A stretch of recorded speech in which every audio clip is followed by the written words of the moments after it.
antara sholat itu adalah as-suru'u bil ilmi. Sholat seseorang yang setiap hari, setiap saat, kapan waktunya luang, dia berusaha memperbaiki, meningkatkan ilmu pengetahuan dia tentang ibadah sholat. Makanya dalam kitab-kitab bahkan riwayat, maka sampai-sampai setan itu adalah lebih takut dengan tidurnya naumul alim, lebih takut lagi setan dengan tidurnya orang alim daripada ahli ibadah tapi bighairi ilmin, tanpa ilmu alias jahil.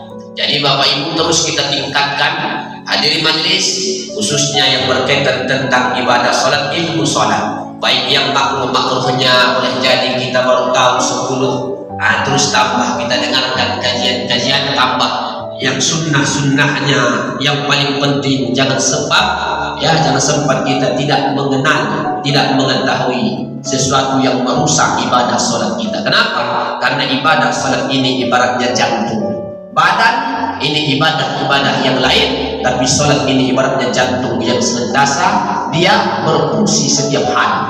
Kenapa? Tonggak sesuatu yang bisa menghidupkan ini gerak badan tidak lain adalah jantung yang senantiasa berdetak. Jadi begitulah pentingnya, ibaratnya sama kedudukannya dengan muhun. Muhun adalah otak. Orang pun kalau kita ini tak punya otak, maka tidak ada nilainya di hadapan manusia. Nah ini Bapak Ibu. Jadi ibadah sholat itu terus kita berkenapa? Man sholat, siapa orang yang sholat kata ulama bighairi ilmin, namun dia tidak terus memperbaiki dirinya, tidak menambah ilmunya, hanya begitu saja. Ya, usianya bertambah tapi ilmu tentang sholat tak bertambah. Ya tabasyamu syaitan, setan pun senyum-senyum melihatnya, menganggap oh kasihan sekali lah bapaknya. Ya, kasihan sekali bapaknya umur sudah 70 tahun tapi tidak ada perubahan. Sholatnya sama saja waktu dia umur 40 dan 30 tahun. Padahal kita ini khusus di Pekanbaru tidak ada alasan kecuali boleh kita ini jahil dalam ibadah sholat. Pertama, kalau kita tinggal di hutan. Yang kedua, ba'idun minal ulama, kalau kita jauh daripada ulama. Kalau di kota kita Pekanbaru hampir alhamdulillah setiap masjid ada pengajian, mungkin ada pengajian fikihnya, ya ada yang akhlaknya, ada yang akidahnya. Tidak ada alasan bagi kita untuk tidak menambah ilmu, khususnya ilmu ibadah sholat. Nah ini kata Imam Al-Ghazali. Yang kedua, sholat itu baru ada efeknya dalam kehidupan, kata beliau, ketika al-qiyam, ketika tegak saja, ini adalah ma'al haya, ada rasa malu kepada Allah. Ketika menghadap Allah, ketika ini sholat ini, orang-orang yang mukmin sejati itu ada perasaan malu kepada Allah, sehingga dia fokus pikirannya dalam ibadah sholat. Ketika masuk daripada pintu yang hanya merasa malu kepada Allah, jangan sempat ibadahnya tak diterima. Maka itulah ciri orang-orang beriman. Sama Bapak Ibu seperti ibadah kita Ramadan. Kata para ulama minal habaib, tanda ibadah Ramadan kita itu berhasil, kata ulama, alamatul qabul min ibadatina fi Ramadan, di antaranya adalah hasalah rajab. Kita memang orang-orang yang sudah kembali kepada fitrah, nampak dari orang-orang yang sudah memang betul-betul bertaubat, nampak dari tingkah laku kita menunjukkan Ramadan bisa membakar segala kita punya dosa. Inilah orang yang berhasil. Yang kedua, tanda ibadah kita diterima pada bulan suci Ramadan. Yang kedua tandanya adalah yaitu wasuhbatul khair. Kita mulai memilih-milih kelompok sahabat. Maksudnya apa? Kita jaga ibadah suhbatin syah. Mulai kita menghindari teman-teman yang buruk yang menyebabkan amal kita rusak. Jadi orang tanda orang yang diterima ibadahnya bukan berarti kenapa? Karena laisa kullu insanin yang bagilan as-suhbah. Di Bapak Ibu, tidak setiap manusia ini layak kita jadikan teman akrab. Kenapa? Karena pengaruh lingkungan, pengaruh teman asyaddu itu lebih cepat pengaruhnya daripada af'an, daripada seekor ular yang baru bisa sekali patok mati. Nah ini Bapak Ibu. Jadi makanya yang tanda alamat ibadah kita diterima, kita mulai memilih-milih, yang membuatlah cari kelompok-kelompok yang memang membantu kita, mengingatkan kita kepada Allah Subhanahu wa Ta'ala. Ini tanda ibadah Ramadan kita berhasil. Nah ini Bapak Ibu yang diberkati Allah Subhanahu wa Ta'ala.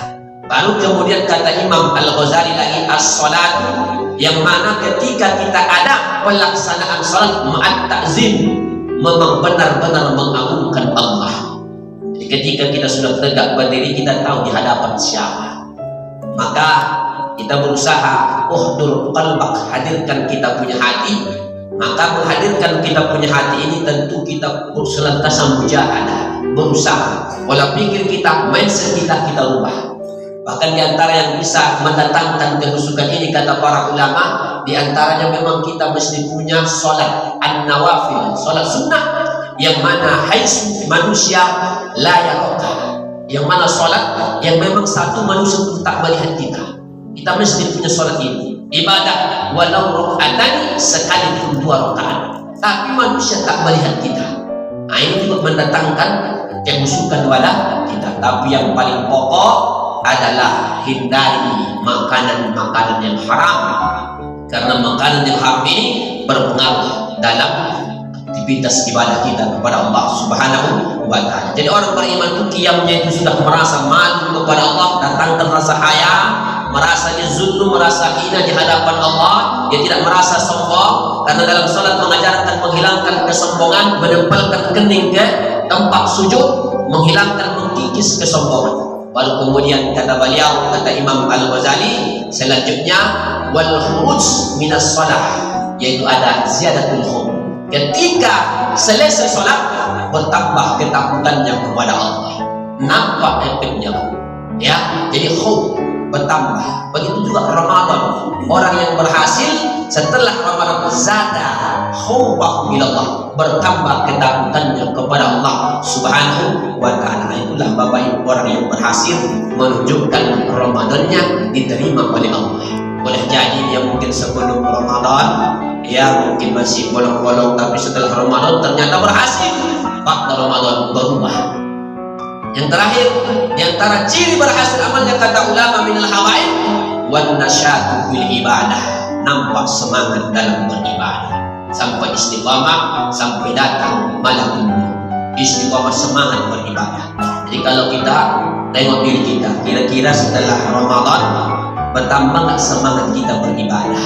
Karena kita Bapak Ibu sudah dilatih, karena Ramadan itu adalah sahrul tadrib, adalah bulan latihan, dilatih. Sampai kita beribadah kepada Allah, kita dilatih. Boleh jadi kita sudah biasa 8 rakaat, ada yang mungkin saudara kita 23 rakaat, ya. Bahkan kita akan bisa ketika itu cuma 2 rakaat atau 4 rakaat atau 12 rakaat. Nah, ini melatih. Nah, inilah yang kita harapkan, kita istiqamah. Ramadan bisa melatih kita, nilai itulah yang kita bawa, bertambah rasa takut kita kepada Allah Subhanahu wa ta'ala dan perasaan muraqabah. Jadi 4 ini disebutkan oleh Imam Al-Ghazali, menunjukkan salat kita berhasil, menjadikan kita ayyakuna akilan wa muhsinan, menjadikan orang yang berakal menurut Nabi dan orang yang muhsin, orang yang baik. Salat itu, kata Imam Ghazali, tetap kita dalam keadaan sadar, tapi fokus berubudiyah menghadap Allah Subhanahu wa ta'ala. Mudah-mudahan ada manfaatnya Bapak Ibu, dan mudah-mudahan kita termasuk minal khasiin, daripada orang-orang yang khusyuk dalam ibadah salat. Akhir binti, assalamualaikum warahmatullahi wabarakatuh.